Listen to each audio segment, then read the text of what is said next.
gosh, the one guy I can think of was probably in his upper 20s. And after a lot of issues he was having health-wise, his doctor told him, he said, your blood panels look like a 14-year-old girl on her period, Shoot. and you need to get this fixed. So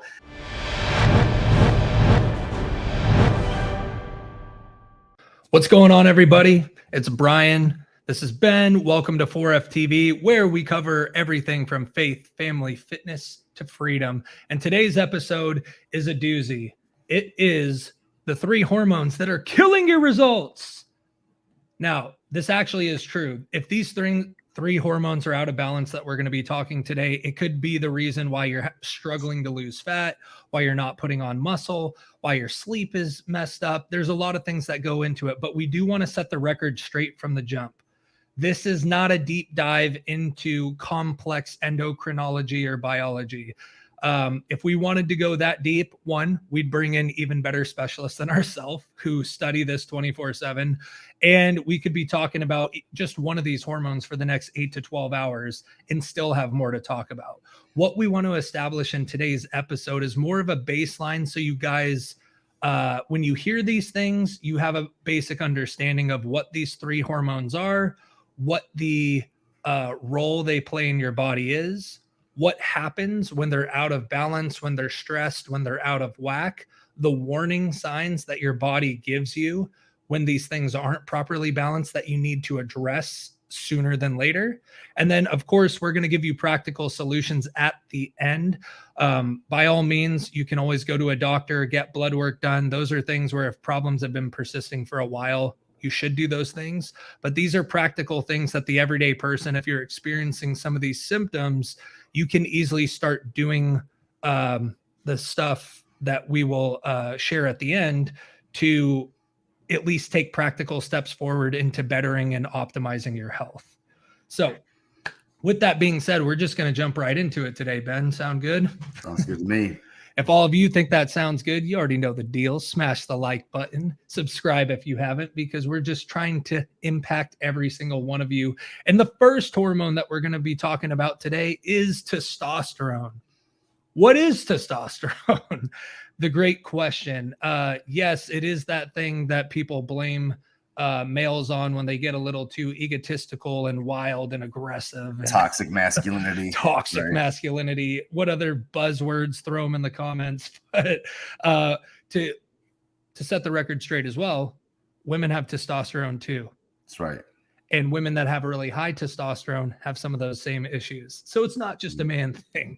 But I want to just inform you guys really briefly about what testosterone is. It's the main sex hormone in men.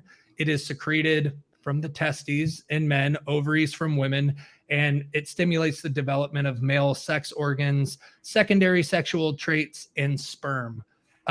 It is highest in the morning. So when you wake up, generally your testosterone is the highest. It can be affected by your weight, your age, your fitness level, your exercise. The one thing I do want to bring up is it's starting to impact us negatively younger and younger now. Back in the day, nobody had testosterone issues or low test issues. It used to be a thing where it's like you're much older, you've already had your kids, your grandkids, like you're not that sexually active anymore, like you've gained body fat over the years. But now it's actually starting to plague people as early as their 20s. And this is somewhat of an anomaly because none of us should be struggling with testosterone issues at as young of age as 20, 21, 22. And yes, there is a market there where I'm not talking about the people that abuse synthetics and anabolics and are pumping testosterone.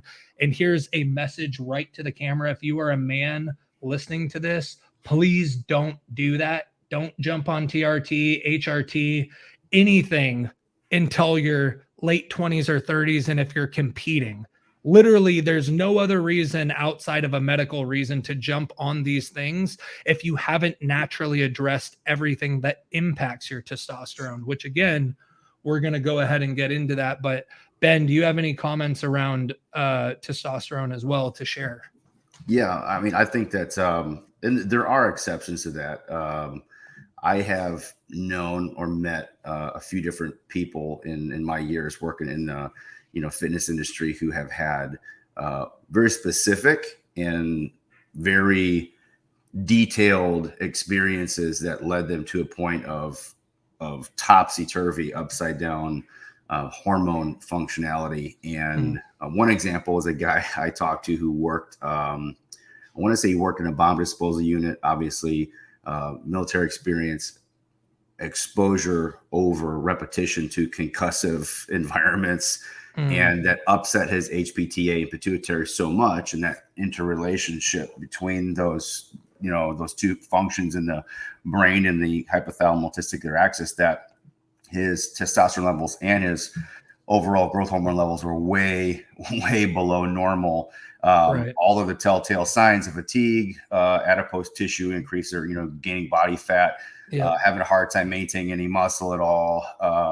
If that went on long enough, probably low iron levels, whatever else that would be associated with serious, legitimate fatigue. And it wasn't until he had a bunch of tests done and stuff when he realized, and they came to the realization, like, dude, you're going to be on supplemental medication for the rest of your life, basically, because there's no tribulus product we can throw at you to fix this problem or give you more zinc Right. at night or something. And I've also met other younger guys who back in the Sammy Sosa, Barry Bonds era, Sure. when you could walk into GNC and buy a molecular step away from an active androgenic compound, and people had no idea. There were also products that were being taken off. I won't name any brands for particular reasons, but were being taken off the market because they were finding out that they had illicit substances in them, caused enough of a disruption in that endocrine system that I've known. Gosh, the one guy I can think of was probably in his upper 20s. And after a lot of issues he was having health wise, his doctor told him, he said, your blood panels look like a 14-year-old girl on her period, Oh, shoot. and and you need to get this fixed. So there are exceptions to that. I believe without any doubt that one of the things that we have as a culprit for all kinds of issues metabolically, and specifically with this, is you were talking about the 40s, right? I'm not going to get into the whole honking the horn of the greatest generation of, kids who enlisted at 15 to storm the beach of Normandy, because Right. that's just about as manly as it gets. But, since then, if you look at the timeline of things, since then, we introduced a bunch of endocrine disruptors into our Yeah. system, into our food system. We have microplastics all over the place. They're in the ocean that we swim in. We put BPA in all these plastic products. I don't know if you know anything. I'm not going to get too deep into this, but BPA was originally researched as a product to use for birth control. Bisphenol A has such estrogenic Mm, properties that they were using it in the intention of using it for birth control, and they realized it had some very unique properties to use on plastics to get a better finished product, better sheen, better shelf life, or whatever. yeah. All of that stuff we found out years later leached into our foods. It leached into our shampoos, so now we're putting stuff in our scalp that's leaching through our skin, getting into our body. So there's a lot of things that can contribute to that, and I really Yeah. think that when we're looking at these tests done over pretty large groups of people to determine there's been that much of a difference in hormone balance or hormone levels at optimal to suboptimal, it has to be environmental factors largely. Absolutely. And those are some of the things that I'm going to list out for you guys before we move on to the second hormone, because Ben made a great point. These are also things we're going to get into with the warning signs and the practical solutions. But the biggest things that are affecting your test levels right now, your diet, which also has to do with blood sugar and insulin levels, muscle mass. Generally, the more muscle you have, the less fat you're going to hold on to, or legitimately, the more muscle you build, the lower percentage body fat you have just by sheer volume and mass. Your exercise and activity level, your choice of exercise and activity, which we'll also get into as well. Hint, hint, strength training over hours of cardio. Chronic stress, again, cardio, chronic stress. But what Ben's talking about, chronic stress is also highly involved in the third hormone that we're going to talk about, and whether those levels are abused is a direct indicator of your test levels.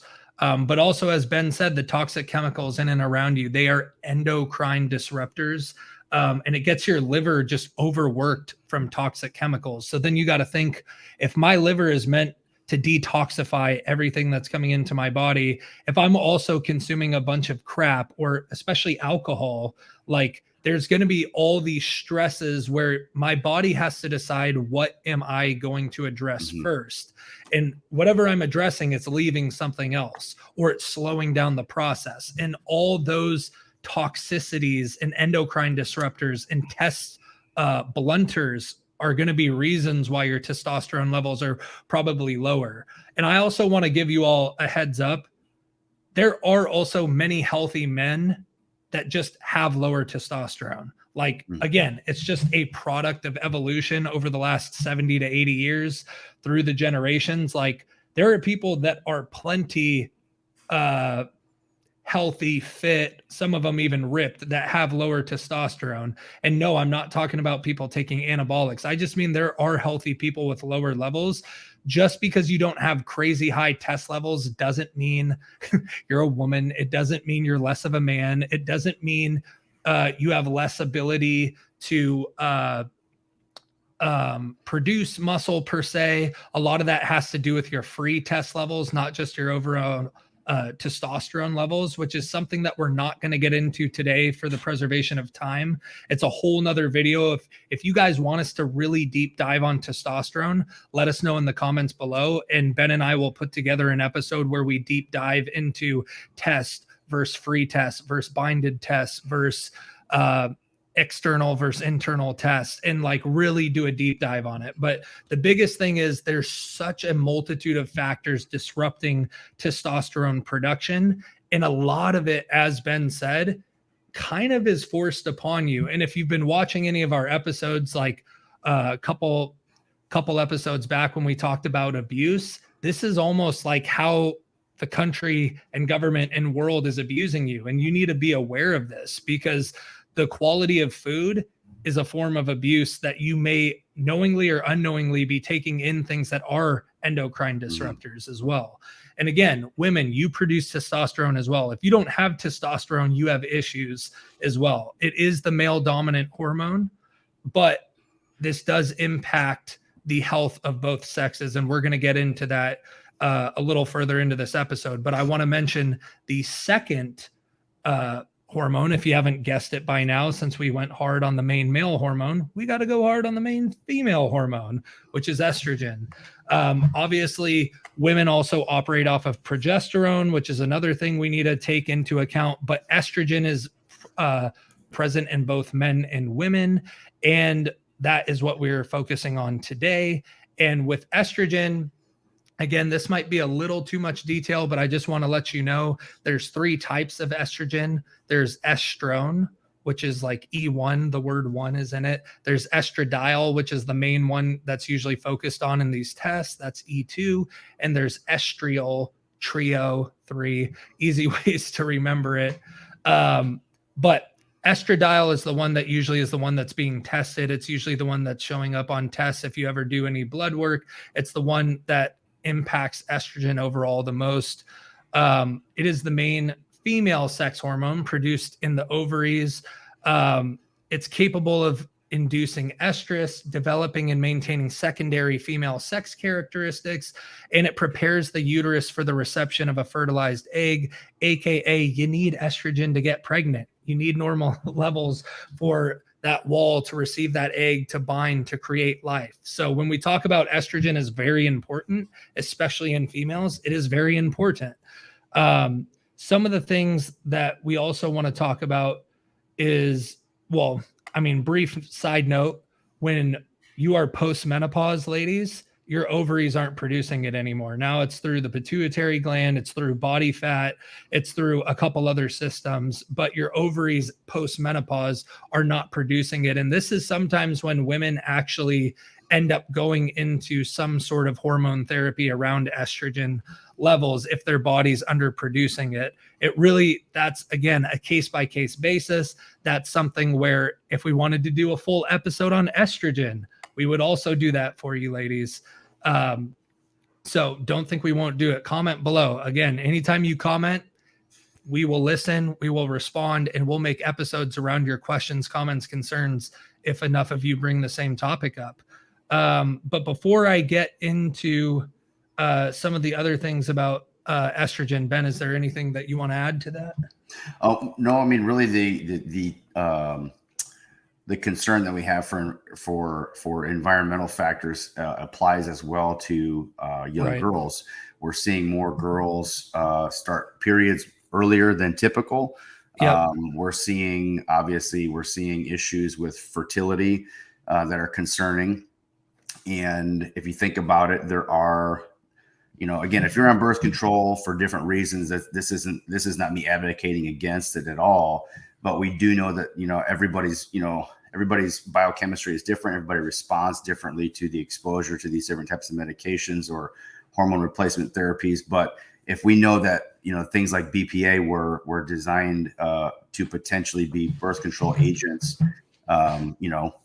very much intentionally disrupting the endocrine balance. And never drink out of these if it's not BPA free. Right. It's not even worth it. These things were, I mean, think about this for a minute. We're not, there are so many things that we have been exposed to that contain that. Thermal paper from receipts for years. You grab a receipt from a gas station or whatever else it is. And they've actually done blood tests to determine that stuff goes transdermal fairly quickly. And just from, holding that receipt in your hand as you perspire and stuff, that those things end up leaching into your system. And so add to that list, there are contaminants, endocrine disrupting compounds in sunscreen that we use for years. And we would slather ourselves or our kids with this stuff, and then find out later on that these parabens and phthalates and sulfates and stuff in shampoos and in sunscreens are also very potentially concerning endocrine disruptors as well. And so these issues that we see today with hormone health being in question, I believe that a lot of the culprit for both men and women kind of are pointing back to the same direction. Absolutely. That's a great point.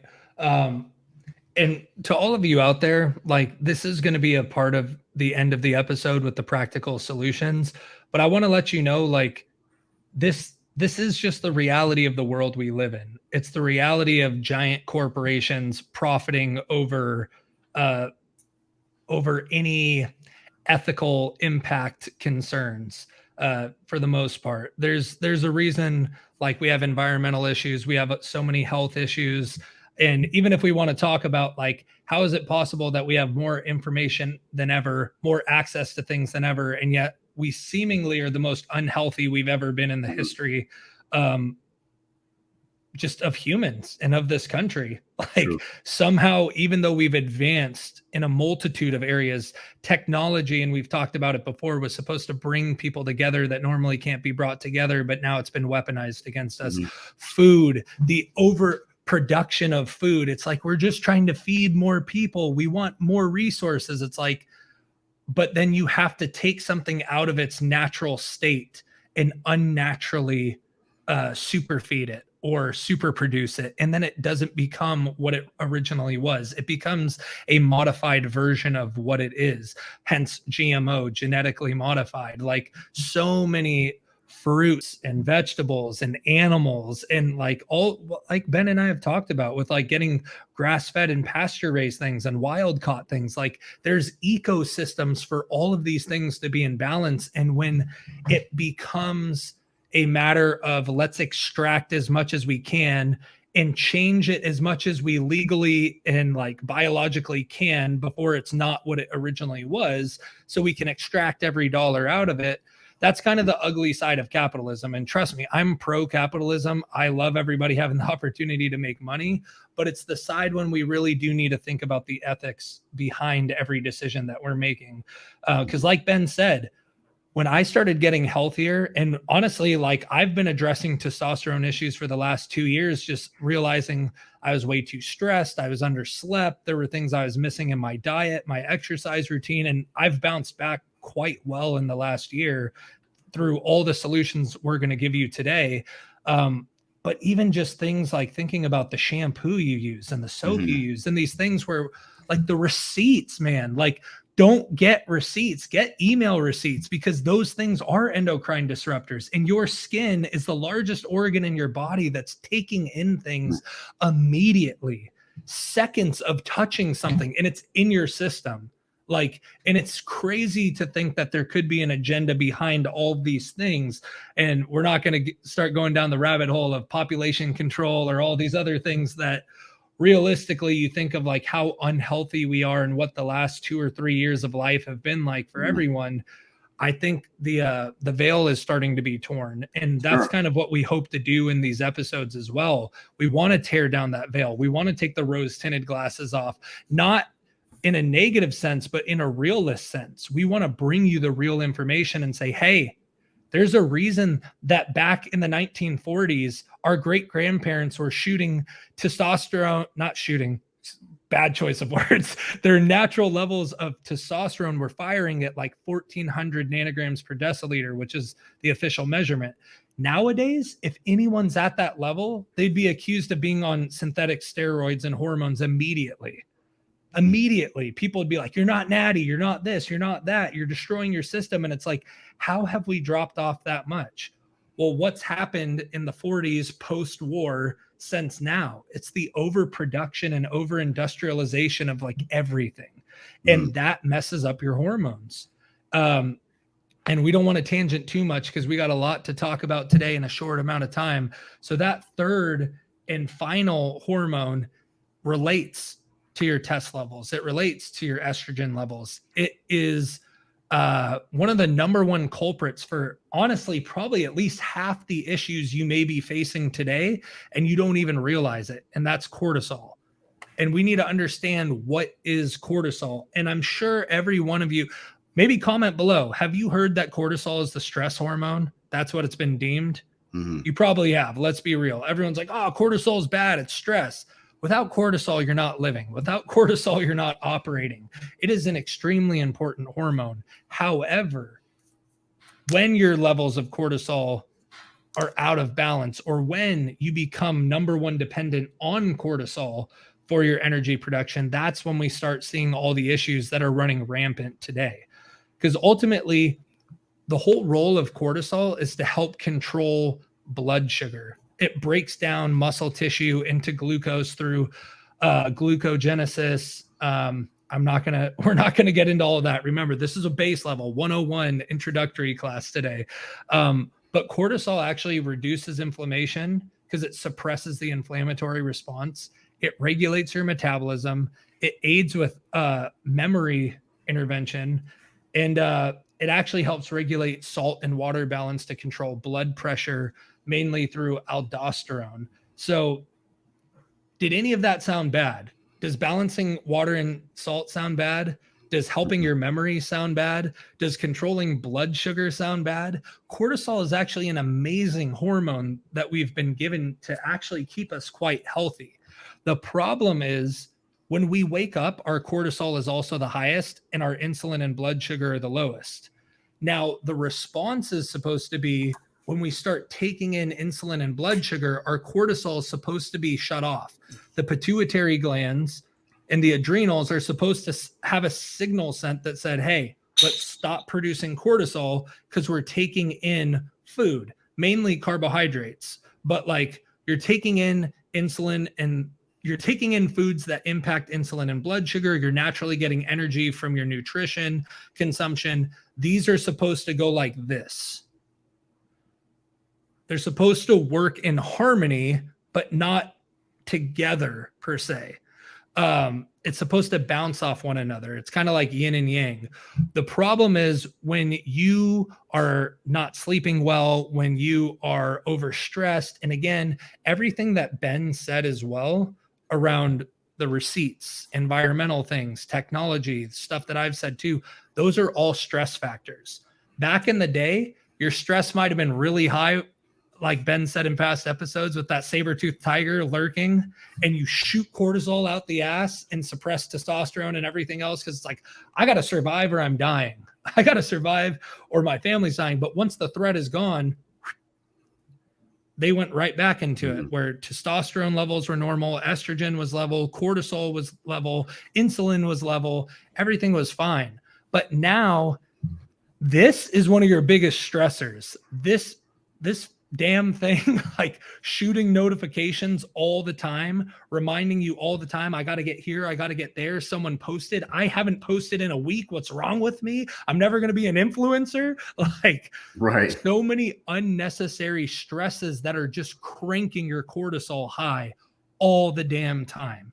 And you either get stuck in a place where cortisol is chronically high, or you've gotten to the point where your pituitary glands are shut down and it's chronically low.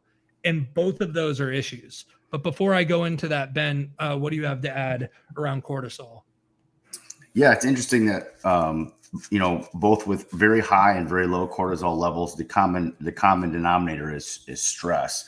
So stress can either cause a response of total collapse in the adrenals. Usually from there's something that we started referring to recently as adrenal fatigue syndrome. And again, it's not a disease; it's considered a syndrome. So it would be like it's not really technically an accepted medical diagnosis currently. I think it might be someday soon. But it's this collection of non-specific symptoms: your body ache, fatigue, sleep disturbances, digestive problems, that obviously very much all can be linked back to hormonal disruptions in this upset balance that we're talking about. But the common denominator with excessively high and excessively low cortisol levels is stress. And cortisol has a very also unique relationship with the receptors responsible for signaling with estrogen. So you can take for example, you can take a postmenopausal woman that has fairly reasonable amounts of estrogen still, and put her under some kind of stressor that causes a big elevation in cortisol levels, and she'll get hot flashes, which are a symptom of estrogen deficiency. The doctor may put her on estrogen to make up for that, but the sensors have been altered, the receptors have been altered, and then what you have is elevated estrogen levels, but no real sensitivity or reception to those estrogens. So now you have all these other symptoms, say weight gain, water retention, moodiness, blah, blah, blah. And then your hot flashes don't go away because they were triggered by stress or triggered by this elevation of cortisol, excessive elevation of cortisol. That's a really good point. Especially, and I'm sorry to interrupt, but just you guys listening, like, again, cortisol is extremely important, but when it's firing, everything else is suppressed. So again, if you can't manage your cortisol, whether it's crashed and gotten extremely low or it's chronically high, you're suppressing testosterone, you're suppressing estrogen, you're creating actually thyroid issues as well. And we're not going to get into hypo and hyperthyroidism and issues around the thyroid. That's a whole nother episode as well. But there's actually people that get misdiagnosed as hypothyroidism when it's just cortisol issues and managing stress. Sure, absolutely. I also think that one thing to consider as well is that there are some of the studies that I've read. There are seasonal markers that increases in cortisol, and so particularly like there was I don't know what contrast they compared these two in terms of timelines, but there were higher average levels of cortisol post 9/11. I mean, everybody's walking around wondering, is this the end of the world? Am I going to be in a building at some point in time and someone, detonates a bomb or flies a plane into the building or whatever else it is? But all of these things that can cause our adrenals to be on edge, overworking. They also have had tests done to show that those levels go up around the holidays. We all have somebody in our family we can't stand to be around, most likely, or a few of them, unfortunately. And that's a whole nother episode for dysfunctional relationships. But there's a reason why those markers are there consistently. There's these outside factors that cause elevations in cortisol. And like Brian said, it's not that cortisol is we don't want to demonize it. Oftentimes it gets kind of referred to as that, typically by the, you want to block going catabolic and block cortisol for better muscle gains and stuff like that. And there's an element of truth to that when we're talking about extreme training factors, and extreme stresses to the body physiologically. But, in the same way that, women also need testosterone, but if your testosterone levels get too high, you don't want to end up with a 5 o'clock shadow. At least most women don't. And as a guy, we also need a healthy balance of estrogen for our functioning endocrine system, our libido, everything else. But estrogen levels get too high, you might end up crying to your buddy during some rom-com you're watching together, and then just promise to never talk about it again. You might be watching Seinfeld wondering, like, where's my man bra, my man's ear? Right, exactly. And so it's really a matter of the balance and things that can contribute. And one of the things I almost always go back to how this is plaguing us today, or one of the things that seems to be more of an issue today, because our issues that we are facing are so different, even in the last 15 to 20 years. But cortisol and melatonin are like these inverse hormones in terms of their activity. So cortisol levels are usually higher in the morning, right when you get up in the morning, and they're usually lower, midnight, 2 o'clock in the morning. Obviously, we're talking about normal schedules with people here, sleep schedules, and the process of serotonin conversion, acetylserotonin, and a couple more enzymatic processes to be converted to melatonin. Those enzymes responsible for those processes are enzymes that function actually in the dark. And I know that sounds silly, but this has to do with our circadian rhythm, our body's nocturnal processes. And that's one of the reasons why, even though many people are used to it, it's not good for you to fall asleep with a blue screen on in front of your face. There's lots of other research in more detail about how that can affect our sleep cycles and stuff. But some of what we're talking about here, obviously having to do with balances in these things, we don't even realize that we're bringing some of these issues upon ourselves just by what's normal today, what we're exposed to on a regular basis. So there are some things you can do, to try and self-parent yourself like you would with your own kids. You take their screens away, at night, because it's not good for them. It's also not good for you as a grown-up. Right. And so those are things that you can take into consideration, is that we want to prime our body and give ourselves that space and time to decompress at night, get away from the stuff that's going to disrupt our REM sleep cycle, and let our hormones kind of do their job. Well, and we'll definitely get into that in practical solutions, which is coming up here shortly. But the other thing to think about, like, just a question posed to any of you listening, how many of you have a morning routine? Probably at least a decent amount of you. But how many of you have a nighttime routine? I would say a lot less of you. A lot of people have I got to wake up at this point, and then, whether it's like pray, read my devotional, take a shower, get breakfast, or maybe work out all before work. But people don't put the same thought into a bedtime routine, or instead of a ramping up in the morning, a ramp down thing in the evening, which is, stop watching TV like an hour and a half to 2 hours before bed. Like, get away from the blue light. You can stay awake, but get away from it. Calm your mind down. Write out your thoughts. Stretch, do things that just help aid in recovery, aid in melatonin release. And that was a great point that you brought up, Ben, that I was going to bring up as well. Just cortisol and melatonin, for any of you that are hormonally imbalanced, you're probably struggling with that. You honestly are probably struggling with the fact that, like, your melatonin's not shutting off in the morning, which is why you're groggy and sleepy, because your sleep quality is poor, and your cortisol is ramping up too much at night. And a lot of that is stress through consumption, coffee, energy drinks, caffeine.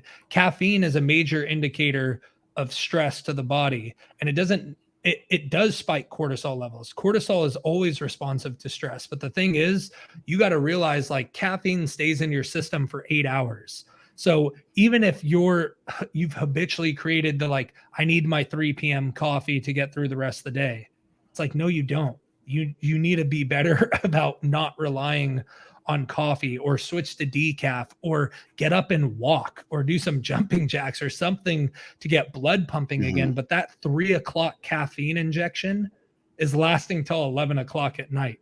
And to any of you that have kids, a long work day, you're trying to balance everything in your life.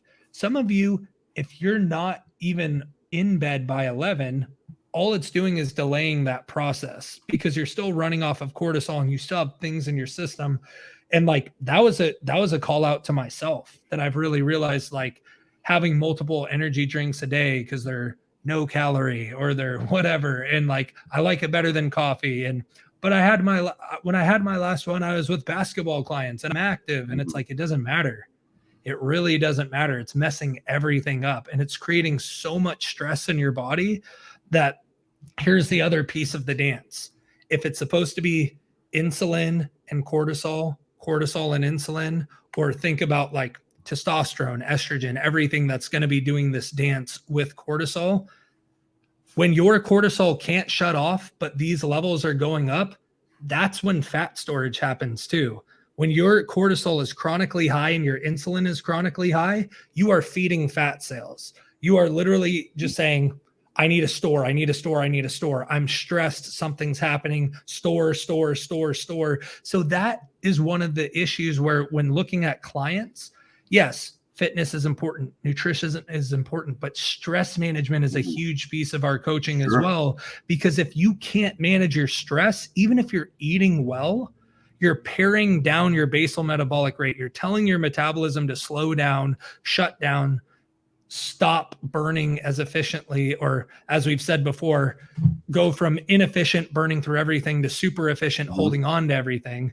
Like, you are doing that by not sleeping and by taking in too many stimulants that are causing your cortisol to freak out all the time. So then when it can't shut off or pare down, when your insulin and blood sugar are high, your cells are literally just opening up the floodgates for fat storage. So you could be doing everything right and still gaining weight and being like, what the hell is going on? That's part of it. But let's go ahead and get into, we're going to briefly, we've already covered most of this, so we're going to be quick with the next 2 points. We just covered the 3 hormones. So just to recap, testosterone, estrogen, cortisol. Now we're going to briefly just go over the list of things, and I'm just going to run through it real quick because I have them written down for you guys, of the dangers of being imbalanced with testosterone and estrogen, and then the dangers of low and high cortisol. And then Ben and I will close out letting you guys know, okay, with all this information, what are the practical solutions going forward? So first and foremost, the dangers of testosterone and estrogen imbalances. Low test leads to fat storage, low energy, low libido, and there's plenty of autoimmune issues and diseases that you can develop from low test.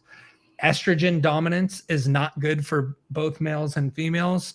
Yes, females have more estrogen, but if they're chronically dominated and their other hormones aren't working properly, it's an issue, because they'll get water retention. It'll mess up their cycle, which usually means the heavy bleeding, inconsistent cycles. It also has to do with tenderness in the breasts. It's a lot more like body symptoms and pain you're going to be dealing with. And with men, when there's a dominance of estrogen, you have increased body fat, low libido, water retention, and aromatization, which you can easily look up aromatization, but that's actually a chronic issue, not just in like the average population, but aromatization actually happens with bodybuilders a lot as well, when it comes to really messing around with injecting test and other hormones in their body. If they're not actually like working with somebody and doing very calculated measures, they can hit aromatization pretty easily as well. Testosterone or androgen dominance is not good for either as well. It doesn't impact men quite as much, but like some of the simple things are like, men, if you're balding or have hair loss, if you have oily skin, acne, that's also one of the giveaways. Usually when you see someone that's juicing, it's blasted 3D delts and just back knee all over the place. But that could also just be poor hygiene as well. But But with women, it's actually kind of scary. Ben already covered a lot of the things, and I'll have him recap that as well. But one of the signs that they've shown from women that struggle with high testosterone is PCOS. And if any of you have dealt with PCOS, that is like, that's miserable. That stops you from being able to have kids. It makes your cycles completely erratic. It creates a lot of ovarian pain, and there's just a lot of issues. And I'm not saying if you're high test, you're getting PCOS. It's been linked as if you struggle with PCOS or have a family history, there's probably a testosterone and estrogen imbalance inside of you. Did you want to add anything to some of those imbalances or dangers before we move, Ben? No, you're good. I would say, well, I'm thinking of a couple things to recap with in terms of, practical solutions and things you can do to try to get yourself kind of headed in a better direction. Yeah. Sure. Well, then let's keep going through it quickly. We got the dangers of low and high cortisol. I think Ben and I stressed that out, but here's some of the things to know whether it's potentially high or low. If you struggle with insomnia, your cortisol is high, which again, insomnia can also be, now there's anxiety related to that as well, which is also a sign of high cortisol, but that can also be if you're using stimulants too late at night. That's an easy way to address insomnia, or getting rid of blue light like we talked about. Now, excess belly fat can be high or low testosterone, or high or low cortisol. But here's the interesting thing that I thought when I was doing a little more research around this and wanted to share with you guys. Your belly has 4 times as many cortisol receptors in your belly fat than the rest of your body. That's also generally why when people are chronically stressed, you see like fat bellies and skinny arms. Arms have some of the least amount of those receptors, and the belly has 4 times more than anywhere else. So that's where I think dad bods and skinny fat and a lot of like dads who are stressed, it's like, that's why you have a little pooch. And that's why your arms look like toothpicks. Just like standing at the barbecue, screaming at the kids. Yeah, right. Exactly. Yeah. Just trying to have my beer and watch some football. That's and I got to deal with these other decisions I made. And that doesn't help either when you're trying to solve your anxiety with some alcohol. Right. Exactly. And that's a whole nother episode as well. But again, high cortisol can be a cause to anxiety. The secondary hypothyroidism can be high or low, which, like we said, doctors can actually incorrectly prescribe you medicine that you might be on the rest of your life when really like you're just not managing your stress well. But also extreme fatigue means you have low thyroid, and extreme fatigue, and that's in the ballpark of adrenal fatigue syndrome, like we're talking about. If you're feeling chronically tired, you've completely burnt out your adrenals and you're running out of cortisol and your body's tapped out. It's literally telling you until you do something to address me on a metabolic health issue, which is a lot longer of a process than just having a few nights of bad sleep or switching your diet or nutrition. Like metabolic issues and adrenal fatigue issues are very serious. And I'm not trying to scare you guys, but I'm trying to be real with you guys. That is a huge issue that you need to be aware of. And finally, HPA axis dysfunction, which I'll put up a post about that because it's a lot of information. But again, around this dysfunction, it can take up to 12 months to reverse the damage that you've done. And again, these are things where like Ben and I are trying to bring awareness to you guys, because some things can be solved relatively quickly. It's working out a little more, it's eating a little better, it's walking, it's turning off the phones, turning off the TV. But then there's other things that they are going to take longer. And again, that's why we are very anti-industry when it comes to 6-week challenges and 30-day challenges and quick fix diets and extreme diets, because you're chopping at the weeds and you're addressing the symptoms, but you're not getting to the root issue. If you have adrenal fatigue, if you have HPA axis dysfunction, if you have stress-induced hypothyroidism, that is not a quick fix. And that's also going to get exacerbated by these extreme diets and lifestyles. you've probably become a cortisol junkie because cortisol feels so much like adrenaline, but adrenaline turns off and on. Cortisol leaks much slower, and it becomes toxic to yourself if you're constantly running on cortisol. So that's one of the issues where if you're low, it's probably because you're completely tapped out and you're on the precipice of something very serious. And if you're high, you like, it can still be the same thing. If you're chronically stressed and your body's just like, I'm going to produce more and more and more, or I'm going to artificially take in more and more and more, like here's your warning sign. Like, please stop abusing your body. Please stop doing these crazy diets. Please stop supplementing. There's a reason why you feel like you need to have 3, 4, 5, 6 coffees a day. Something is wrong. Something is out of balance in your body. Thousands of years, people didn't supplement energy. They just lived. Like there was rest, there was recovery, there was action, there was physicality, but it was balanced. It was harmony. There's no harmony in today's life.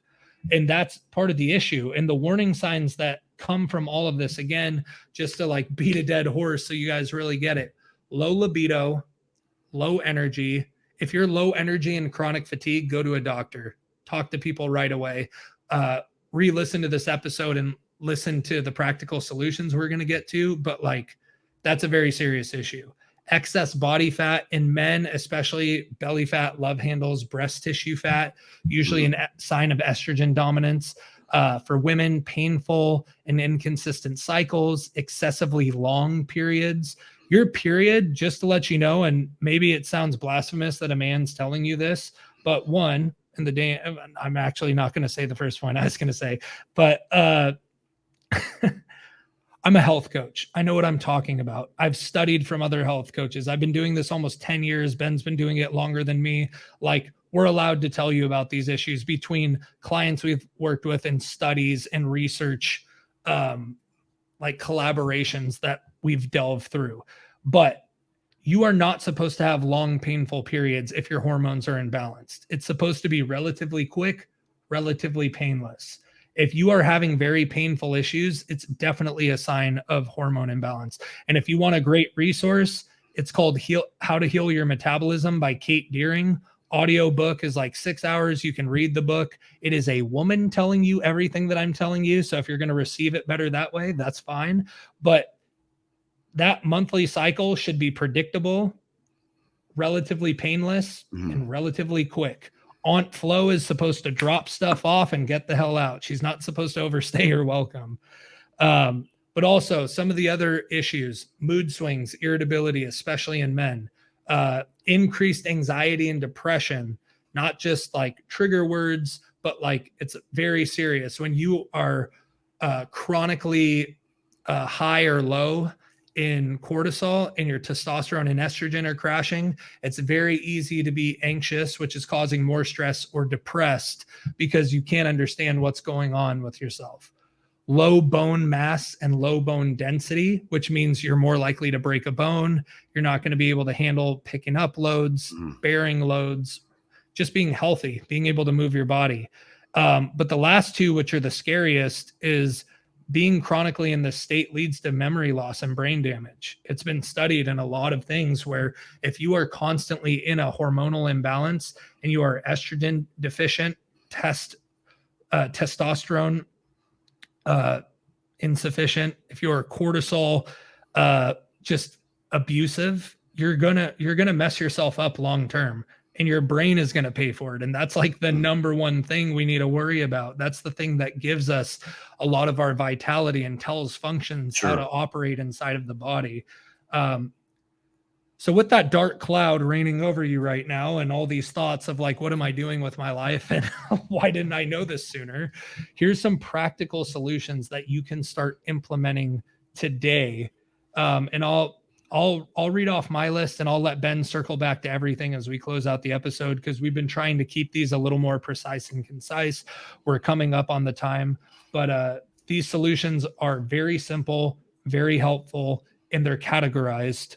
So that's even easier. So 1, working out. You should be using shorter rest cycles during your workouts, unless you're a power lifter, because that is a good stress on the body. Lifting heavy weights, compound movements, especially for legs, the most testosterone kick you're ever going to get in your body is from working your lower body. I'm talking to you, chicken legs. Like any dudes out there that are top heavy, but they're walking around on stilts, go do some damn legs, because you're also going to get a test boost. Women, I already know you train legs plenty, so maybe you need to work on the rest of it. But also minimize your aerobic activity. Walking, amazing for recovery, recycling fresh blood to sore muscles. But when you start jogging and running, if you're not truly like sprinting, which is anaerobic in like long rest periods to short work periods, that's the other type of cardio that is very good for you. But anything in between is a constant cortisol stress to your body. And it makes you become really efficient at burning calories, which is why you have to keep running longer and longer and longer to like hit the same completion rate of burned calories. And because of that stress, it's actually really easy. When you look at long distance runners, none of them are in great shape. Like they're usually super skinny. They might have a little belly pouch because they need to store energy somewhere, but they also usually have issues around bone density, joint pain, and everything else. But a huge piece of that is because they're constantly running on cortisol. You're crushing your body. Ben, do you want to add anything to fitness before I jump into the nutrition piece? No, I mean those are definitely practical solutions, both for overall metabolic benefit for the average person, again, who's not training for powerlifting, Olympic lifting, things like that, where those higher ATP intensive energy systems are really required to be in full effect. Right. And I already know. I know it's common when we talk about when you're going to talk about the carb intake before bed, because of the mayhem and the confusion and disruption that's going to happen when people say, "What? I thought you're not supposed to eat carbs at night and stuff," because people think carbs at night equals like a whole pack of Cinnabons or something. Right. But I think that those things are there's a reason. There's a reason why, even though we call it the tryptophan induced coma around Thanksgiving, a lot of people don't realize that the carbohydrate intake that you have with those foods, as those mashed potatoes and the stuffing and things like that, have more to do with that suddenly sedated state that you feel yourself slipping into afterwards.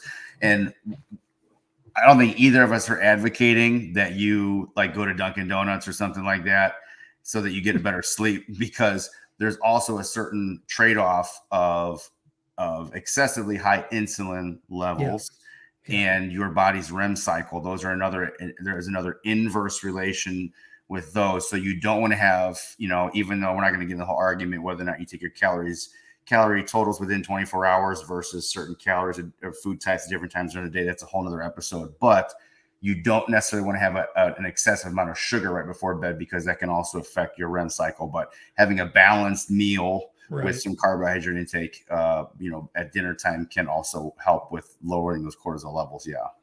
Well, we're definitely going to address that. So practical solutions around your nutrition: eat more protein. You're going to build more muscle, which helps you burn more fat. It's also going to reduce your body fat percentage. Eat high quality fats. Fats and cholesterol are vital for testosterone and sex hormone production. That's usually why, like, we always think of bodybuilders as pinnacle health when most of them are actually like in horrible health when they're on stage, because their hormones are completely crushed and suppressed.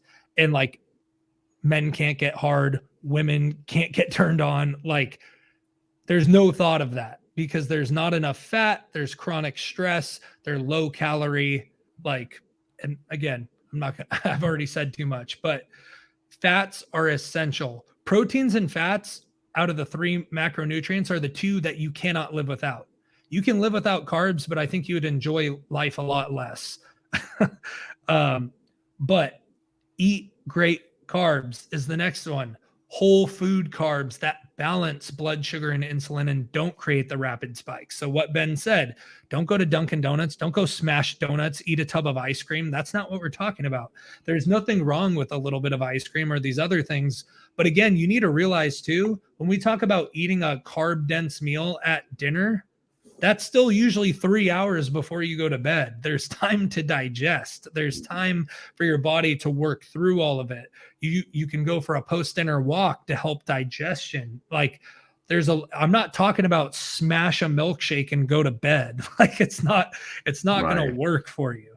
But when you eat higher carbs at dinner, it's also been studied and shown that it lowers cortisol, your stress hormone, which helps improve your sleep quality. Again, when cortisol goes down, it gives the opportunity for melatonin to go up. You're in a darker space. You're not being impacted by light. Light also triggers cortisol. That's really the thing behind the blue light thing and all this excess stuff coming in. Light is a natural signal to your brain to release cortisol and wake up, because that's how we woke up back in the day before alarm clocks and phones. The sun was out and our body said, time to get up. Sun went down, time to go to bed. Like, again, right. It's like, you don't have to overcomplicate certain things. Like there's things that have stood the test of time for a reason. We were designed this way. But also one thing that I'm sure y'all are going to hate me for saying, you need to reduce or eliminate alcohol. I'm not saying there aren't benefits. But this is one thing I had to tell you guys because it was hilarious, because I know we talk about the whole, like, oh, but I drink red wine for the antioxidants. Can I actually give you some truth around that statement? There are antioxidants in red wine, but to take like an actual like supplement that has that resveratrol that helps produce antioxidants and black free radicals, you would have to consume 1,500 bottles of wine to get the benefit. So really the red wine thing is more for your psyche. It's psychology. It's like, if I have that glass, it relaxes me. I feel calm. Like, I get it. It's a part of a lot of European cultures, Italian cultures, Spanish cultures. I get it. Like, I'm not saying you can't have alcohol, but alcohol is a stress and it stresses the liver. And as soon as you consume alcohol, your liver wants to get rid of that before anything else, because it's technically like a poison inside of your body. So when it's addressing that, it's not addressing the breakdown of the other food that you've been taking in, which then again, we start talking about fat storage and everything else. You can have everything in moderation, but the thing is, like, sometimes you got to actually ask yourself, can I actually consume this in moderation, or do I abuse it? Do I pour a glass of wine or a glass of wine? Sure. Like, let's be honest, folks, like a glass of wine, like the restaurant where it's like a third to half the glass, or did I pour it to the top? That's not a glass of wine. That's like 2.5, 2.25. It's not the same. So then if you have 2 full glasses of wine, you're getting close to the bottle. That's not the same thing.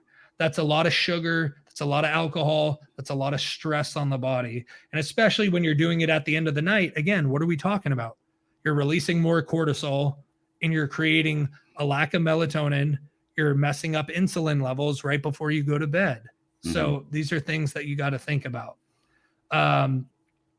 And just because we're getting short on time, I'm going to blast through the rest of these. All right. And Ben, I'll let you have the last word before we sign off, but you got to reduce stress. Prayer and meditation work, breath work works, eating healthy foods, get your 7 to 8 hours of sleep, consume antioxidants supplementally or high antioxidant foods. A lot of fruits have antioxidants in them. When you think of like pomegranates have been known for their antioxidants. A lot of berries have antioxidants. It's very easy to figure out what to eat for a high antioxidant rich diet. Minimize your caffeine consumption. Stretching and mobility, which can release energy pathways in your body, helps chronic soreness. Stretching and mobility should be in everyone's daily routine, at least for 10, 15 minutes a day.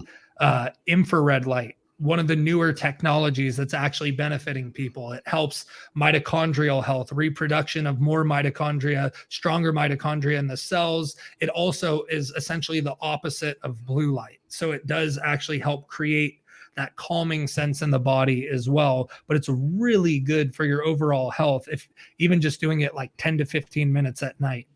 And then cold showers and plunges. Probably one of the least favorite things to do, but one of the most beneficial things you can do if you can work it into your schedule. And guess what? If you live on the coast and you're near the ocean, there's no excuse, because you can jump in and out of the water real quick and get that. You don't have to go to a cryo place. You don't have to buy a plunge tank. You don't have to do any of that. Supplements. Just to let you know, estrogen can increase from consuming boron, curcumin, EGCG, resveratrol, insoluble fibers, and soil-based probiotics. So those are all things that can help estrogen health for both men and women. They're also great for some of them, like EGCG. There we go. That one's really good just for like fat mobilization and overall health as well. That's probably one of the ones that's gotten more popular in the last few years. That's really beneficial for men and women. But also, final piece, which should be obvious by this point, balance your cortisol. You got to improve and increase your sleep. It's important. Sleep. I heard Matt Frazier, who's a multi-time CrossFit athlete champion. He was runner-up to Rich Froning for like 4 straight years. And then I think he won 3 or 4 straight years when Rich retired. He said if sleep wasn't normal in our life, it'd be a banned substance. He said the importance of sleep is more important than anything else I can recommend to anyone. And I 100% agree with him. You have to get your sleep one way or another. Even if in the beginning, supplementing a melatonin supplement to help you out is not the worst thing in the world. But before you go the supplement route, I'd cut the caffeine, I'd cut the blue light, I'd eat higher quality foods, I would have a wind down routine at night. Any supplements, supplement what you can't naturally do. So I'd rather you address the things you can change first before adding something into the mix when you haven't changed anything. But to balance cortisol as well, you can add in adaptogens. There's Panay ginseng, there's rhodiola, ashwagandha, alethithero, licorice root, holy basil. Those are all natural. I'll put that list of stuff down in the comments below the video as well. You'll see the list of everything.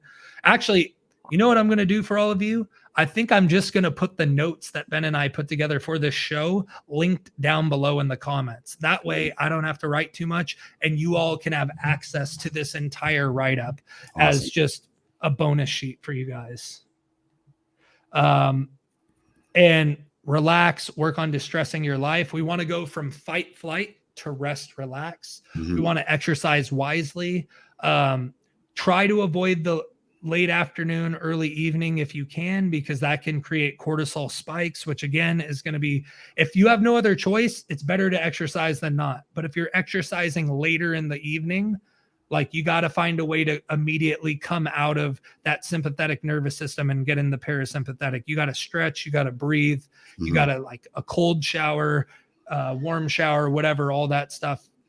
Be well fed afterwards. You got to come out of that stress state.